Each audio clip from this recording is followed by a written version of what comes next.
What's happening, guys? Dan from the Headwaters Kayak Shop, and I'm down here at the Lodi Lake Boathouse today, and I saw that they had the new Manta Ray XT out, and I hadn't been in that boat yet. They had it here on the water, so I decided I'm going to do a little test video and get it on the water for you guys and give you my initial thoughts. So let's go.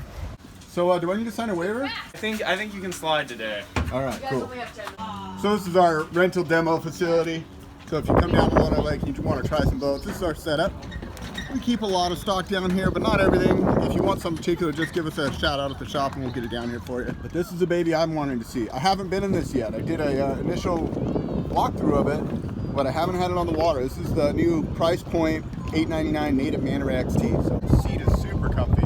I'm 6'2", I got the foot pedals all the way down. It fits me just right, but if I was much taller, I think it'd be a little strapped for space. Maybe like 6'3". I love our dock. You just roll it right in. Awesome. So I'll always say it, but the kayak's only as good as the paddle you're using. And today I'm checking out the Aquabound Tango, which is their carbon shaft fiberglass blade. This thing's insane, you guys. So lightweight, such good grip. Considered a low angle paddle, but I can still hit it with a pretty high aggressive angle and have plenty of catch, plenty of power. So this boat's 12'7" long, 33 inches wide, so fairly wide, super stable, ultra comfortable chair. I'd say in this category, it's got the Vibe, the Feel Free.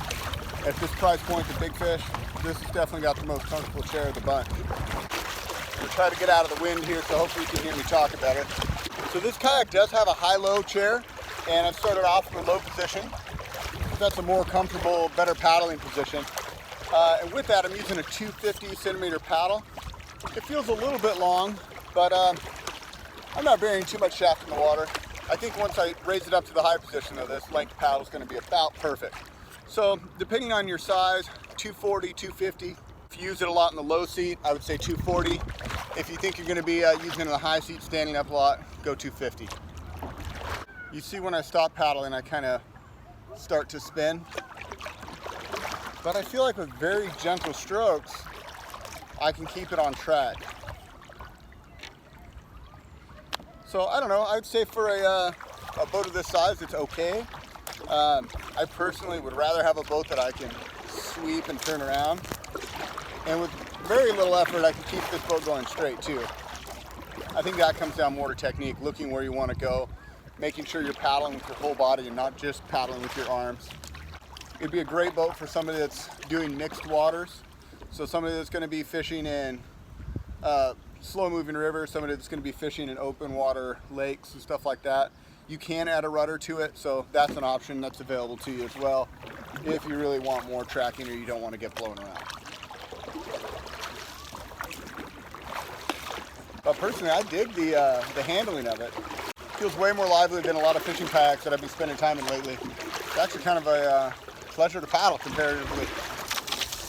I think that's the thing, you guys, is it all depends on skill level. If somebody's a brand new newbie paddler, they're going to be like, oh, well, it's a little bit, didn't track that great.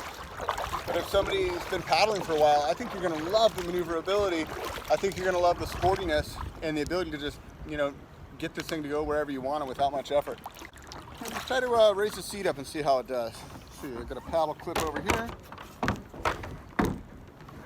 Check the stability. Not the most stable kayak I've ever stood in, but not bad.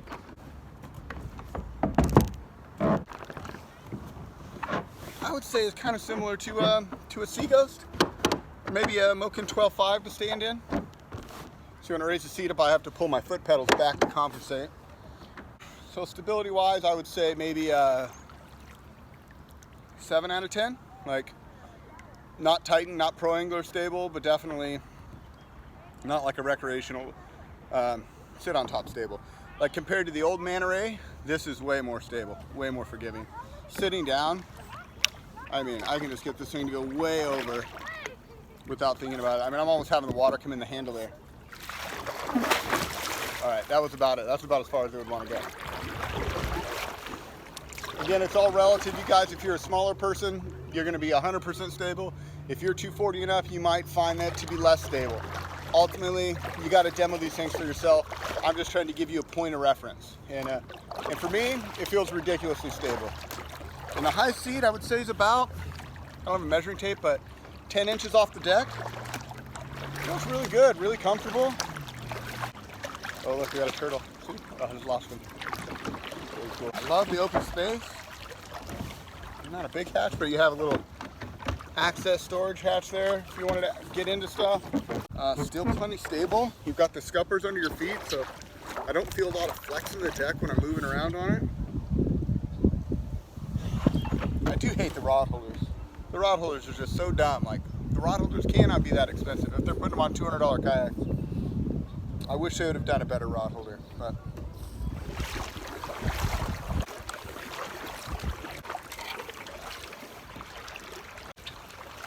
oh, big old bass. So I got to having a little bit of a downwind run there for a second, and I did notice the back of the boat wanting to swing around towards the front. So although the maneuverability is really good in flat water and the tracking is plenty decent, in that downwind run I definitely could say that the stern would get caught sliding around, which is really where a rudder or a skag comes into place. I know the Slayer XC gets a skag, which we're really excited about.